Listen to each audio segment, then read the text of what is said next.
As they boarded the train to King's Road, Jessica began to get curious about the new recruit. "Who is she?" Jessica asked.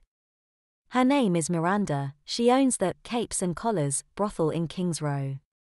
Arson explained. "What powers does she have?" Jessica asked, sounding like an inquisitive child. "She creates fantasies from what people desire," Arson said. "And if you ask me if we're there yet, you'll get no ice cream," she added with a smile and mussing of Jessica's hair. Jessica glared at her and sat quietly for the rest of the train ride. Jessica and Arson walked a few blocks from the train station and stopped at a large mansion's great iron gate. Arson pressed the call button on the gate to get someone inside to let them in. "Name?" a woman's voice asked. "Brianna Cobb." "I'm here to see Ms. Adams," she said politely. The gate opened and Brianna and Jessica made their way up the driveway to the porch of the mansion. A large man opened the door and beckoned them inside. "Brianna, it's lovely to see you," an elderly grey-haired woman said as she hugged Brianna. "It's good to see you too, Miranda," Arson said with a smile as she returned the woman's hug. "That's her?" Jessica asked. "Brianna, I thought you were a crime fighter, not a babysitter," the old woman said as she pinched Jessica's cheek. "She's adorable. How old is she?" the woman asked. "I'm 24, you old bat," Jessica growled. "This is Jessica, she's my teammate," Arson clarified as she stifled a chuckle. The old woman closed her eyes and morphed into an attractive young brunette. "Sorry about that, hon, I'm Miranda, and I'm only 25, far from an old bat," she said. Jessica looked confused. "I just use that illusion of an old woman to help business. Makes people more inclined to be here if it looks like a long-running business," she said upon seeing Jessica's expression. "So, you ready to go?" Arson asked as she looked at her watch. "Just gotta get my bags," Miranda said and went to the other room to get her things. "Why does it not surprise me that I dislike your friend as much as I dislike you?" Jessica said. "Oh, don't be that way, you know you love me," Arson said as she too pinched Jessica's cheek.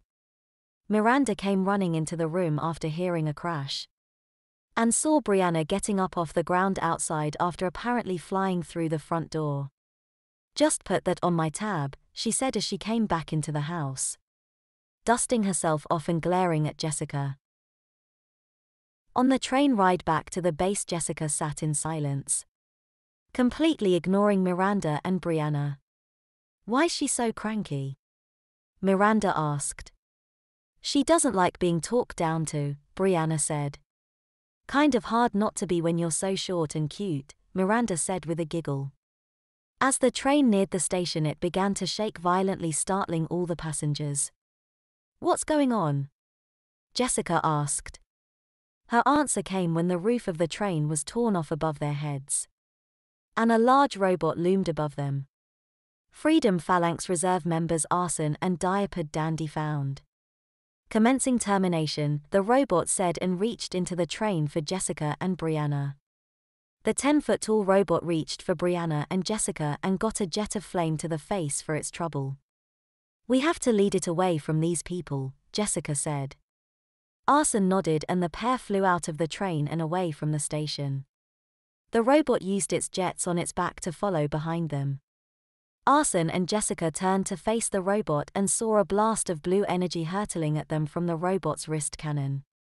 The pair dodged the blast and Arson sent a fireball back in reply, striking the robot in the chest. "This thing is tough," Arson called to Jessica. "The bigger they are," Jessica said and flew back toward the robot. "The flatter they smash you," Arson finished as she followed Jessica into the fray. Jessica dodged the robot as it punched at her and flew behind it, giving it an energy punch to the back of the head. The robot turned and backhanded Jessica, knocking her from the air. "Dandy!" Arson shouted as she flew to her teammate's aid. She caught her in midair and flew back up and away from the robot. "Anyone get the license plate number off that truck?" Jessica asked. No, but I can kind of make some of it out from the indentation on your forehead. Arson said with a smile. Why are we running? Jessica asked. It's this crazy fear I have of dying. Arson said. Jessica squirmed from Arson's arms and flew back at the robot. I'm not done yet, she said.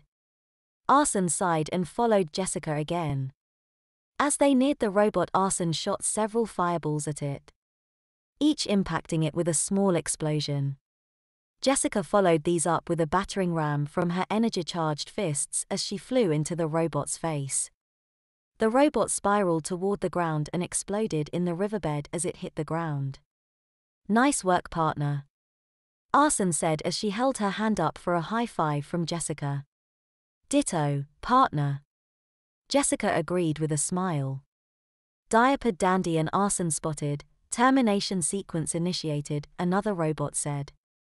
Arson saw a robot approaching from behind Jessica, and Jessica saw the two approaching from behind Arson. Bail? Arson asked. Bail. Jessica agreed and the pair flew back to the train to get Miranda. Arson held Miranda around the waist and flew off with her from the train. Get her back to the base, I'll be there soon, Jessica said as she flew toward the robots. No, Arson shouted. They'll follow me, I'll give them the slip and meet you at the base, Jessica yelled back. Arson reluctantly took off with Miranda while Jessica went back into the lion's den. Jessica flew in between the three robots and continued away from them. Laser blasts grazed by her as the robots followed behind. Jessica heard the roar of one of the robot's jets close behind her and veered sharply to her right just in time to avoid it grabbing her. She flew backward, keeping the robot between her and the others in an attempt to avoid a laser blast. Her plan worked until her robot shield exploded after getting blasted in the back by one of its partners. Wow, the robot world is a dog-eat-dog, Jessica said as the other two robots rocketed at her.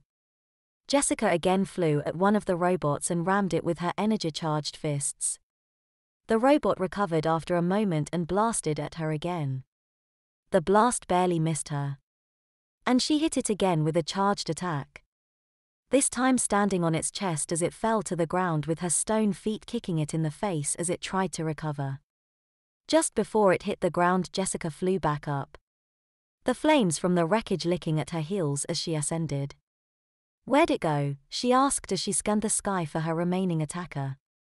She got her answer when she was struck from behind by the robot, sending her hurtling into a skyscraper, smashing the window and the cubicles inside as she crashed through the building, smashing through the opposite window upon exiting. The precious seconds she had to recover weren't enough to prepare for another attack from the robot. And as she plummeted to the earth after the smashing blow the robot had hit her with, she wondered if this was the end of her. Gotcha, cutie, Electro-Cute said as she caught Jessica in midair and carried her to safety. Elisa, you ready to take this thing down? Hannah asked her sister as they neared the robot. Just try and stop me, sis, Elisa replied as she hurled a barrage of icicles at the metallic attacker, piercing its hide and getting its attention. Freedom Phalanx members Winter Flare and Half-Life Hannah identified. Proceed with termination, the robot said, and launched several missiles at its opponents. Hannah spread her fingers out and fired radiation blasts from all 10 digits, creating a web of lasers that stopped the missiles in their path, each exploding before they could get into lethal range. Several laser blasts came from the ground at the pair, and they looked down to see 5 more robots ascending to meet them. Back down we go, Knight said as he teleported onto one of the robots and teleported it back to the ground to fight it. Ataris leaped from a nearby roof and buried his axe into the robot as it flew by him. Severe used her telekinesis to grab a large steel pipe and smash the other 3 back down to the ground. Sue flew with Premiere in tow toward the ground battle and hovered overhead. I love you, she said as she dropped him into the fight. Premiere blew her a kiss as he fell and then transformed into his stone form in time to smash down onto one of the robots Severe had been fighting. Sue blasted another one with white energy, knocking it into a large scaffold in a nearby construction site. Flower Child ensnared it in a tangle of roots and ripped it limb from limb as it tried to get up. Hannah and Elisa brought down their opponent with a merged blast of ice and radiation that blew the robot into small pieces. The pair flew down to aid their teammates only to find them mopping up the last of them. "Excellent work, everyone, let's head back before more show up," Knight said, and made his way back to the base with the others. "She's gonna be fine, just a few minor cuts," Severe informed Knight when he asked her about Jessica's condition. Knight stood in his lab examining one of the robot CPUs he'd taken after the battle. "These are Malta Hercules-class Titans," Knight said to the group that was gathered in the lab. "So they're hunting us," Sue said. "Maybe, or maybe this was a distraction to get us away from the base so that the assassins could escape," Knight said. "You find anything useful in the memory banks?" Ataris asked. "An address, it's a Malta shell corporation. If the rumors are true, this place is where Malta manufactures these things in addition to genetic testing and generally illegal acts," Knight explained.